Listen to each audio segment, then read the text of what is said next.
ঝাল করব আলু দিয়ে, বেগুন দিয়ে, বড়ি দিয়ে, সর্ষে আর পোস্ত বাটা দিয়ে।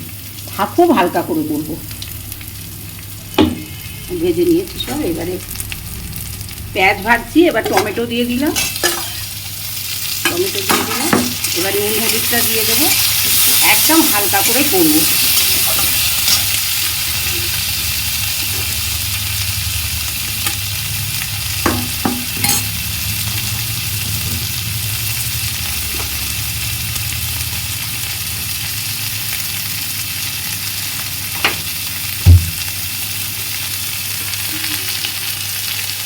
নুন হলুদটা দিয়ে দিলাম জলের মধ্যে।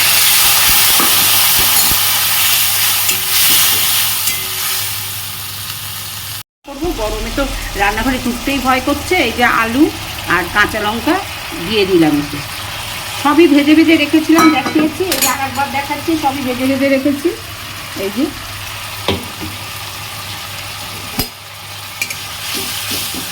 কষে নিচ্ছি ভালো করে। বেশি কষবো না, বেশি কষলে রিচ হয়ে যায় জিনিস, বেশি কষবো না। এই যে সর্ষে পোস্ত বাটাটা দিয়ে দিলাম।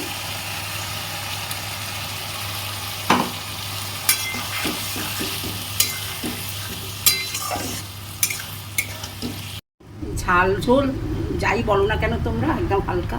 দুটো চিংড়ি দিয়ে দিলাম, কারণ আমার ছোট ছেলে না ট্যাংরা মাছটা খায় না।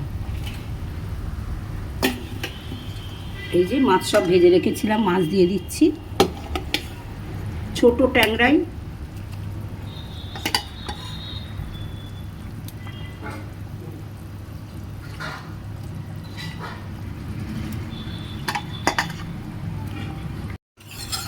মাছ ভাজা দিলাম, দিলাম, এই যে চিংড়ি দিলাম সঙ্গে।